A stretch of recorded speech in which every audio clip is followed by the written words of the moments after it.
New Mexico State men's basketball team took the court with and against local law enforcement tonight at the Pan American Center.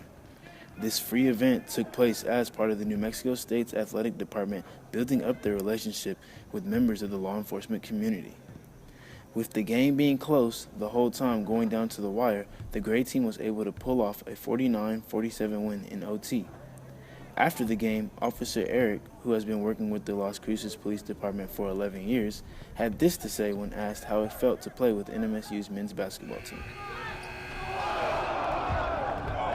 Honestly, it's like a little dream come true for myself. Me and my boy, my kids come out here watch the Aggies a lot. So when we got asked to come out here and play the Aggies, or play with the Aggies, outstanding opportunity. Love it. First-year men's basketball head coach Paul Weir had this to say after the game. Really just trying to connect, our players with them and thanking them for all that they do. And I'm really glad you guys came out today. I thought it was a really fun event. We obviously want them to feel a part of our program and feel free to come to any of our games, just as like we would like all of you guys to come to our games as well. So thank you so much for coming out today.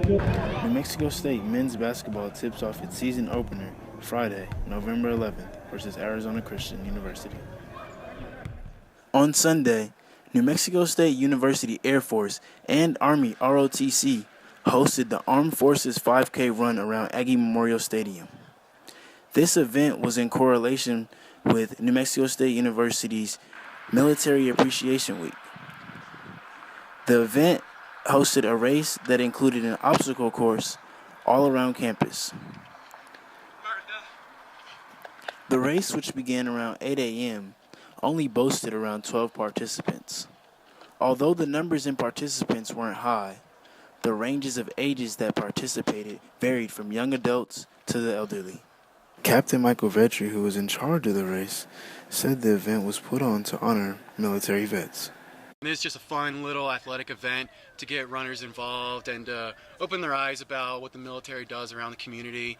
We all know what they do for the nation, but just to get them familiar with the veterans that may be in the area and honor them in a run. Former William Patterson adjunct professor Sean Began, who was the oldest participant at the race, said the race was a challenge. It's a 5K, but it has a few challenging obstacles.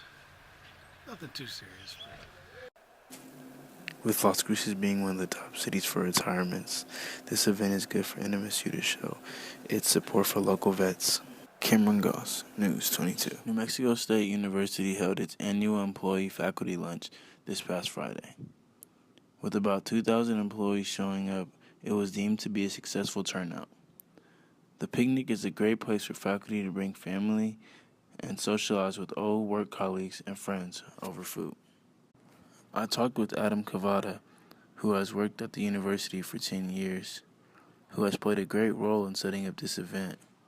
Here's what he had to say. Here today is that I'm chair-elect of NMSU Employee Council, and we're holding today our annual Employee Appreciation Picnic, where we recognize the service of our faculty and staff at the university and celebrate with a lunch.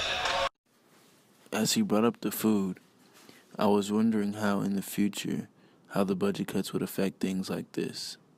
And he had this to say. We're not alone in this. Across the nation, we're seeing higher education get cut. We've got our own, situations in New Mexico that make it particularly difficult for us to move forward.